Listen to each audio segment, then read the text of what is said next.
Welcome back to our Saints 2025 draft recap show. It's now time for the players that got their shot after the draft. Signing with the Saints Sunday, maybe late Saturday. Yeah. EVP GM Mickey Loomis announced 11 free agent signings. Ross, who stood out to you? Yeah, I think there's a few. The big one that I'll mention first is Wake Forest defensive end Jasheen Davis.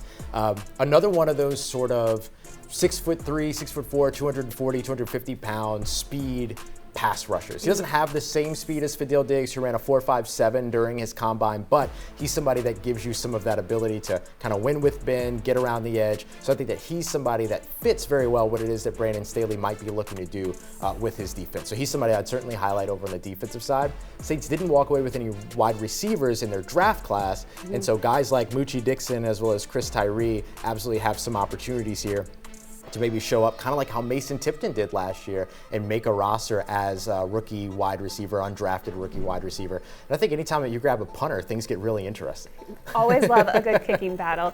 And not only did they make these signings of these undrafted free agents, they went out and got another free agent, not draft eligible, but defensive end Chris Rumph, who we know the name because his dad is a coach, played very well in the league. So what are we getting with him? Yeah, I think you get another one of those guys that fits that Brandon Staley mold. Fits it so well that Brandon Staley drafted him back in 2021 in the 4th round of that year's draft. And so he's somebody that comes in, already has an existing relationship, another one of those speedy pass rushers as well, and has that build. He's dealt with some season-ending injuries over the course of the last couple of years, foot injury in 2023, and then early on, even before the season began in 2024, but now has gone through that, has managed adversity, which has been a theme for the additions over the course of this season for the Saints. They like those guys that can manage that adversity and come out on the right side of it. Chris Rumph, absolutely an example of that.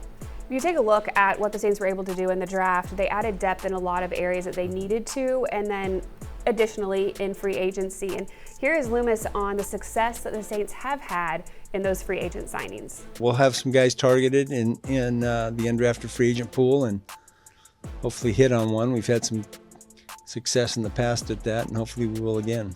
Now that the draft is behind us and we have the players that are going to be in here, off-season workouts have started, so we're seeing a lot of Saints players around the facility, and the rookies are going to report soon. The rookie mini camp starts May 8th through 11th. What is next in how you evaluate this team through the ramp up to the season? Yeah, I think it's a level of patience that's required here. I don't think that we're going to walk into rookie mini camp and then walk out as media with a bunch of takes about how great these guys are going to be. I think that it's about calculated and measured preparation from the team side. That's what these next few weeks are going to be all about.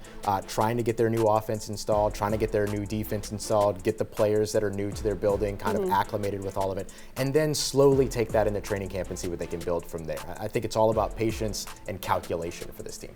May 20th through June 6th is your OTAs, and then that mandatory mini camp at the end, June 10th through 12th. So not gonna have all the answers, but we're gonna get a good idea of what this team is going to start looking like, which I think is really exciting for everybody. Yeah, absolutely. You start to get to see what some of them are, what's being installed, what sort of the foundational looks are for the team, and everybody kind of getting all on the same page. I think that's really what the OTA mandatory mini camp portion is going to be all about, and then that's the exciting foundation that gets laid before you get to the more exciting, or the even more exciting part of training camp. Yeah, training camp will be here before you know it, and we're just going to continue to build to that point. As always, you can find us on NewOrleansSaints.com. For Ross Jackson, I'm Erin Summers. Thank you so much for joining us on the Saints 2025 Draft Recap Show.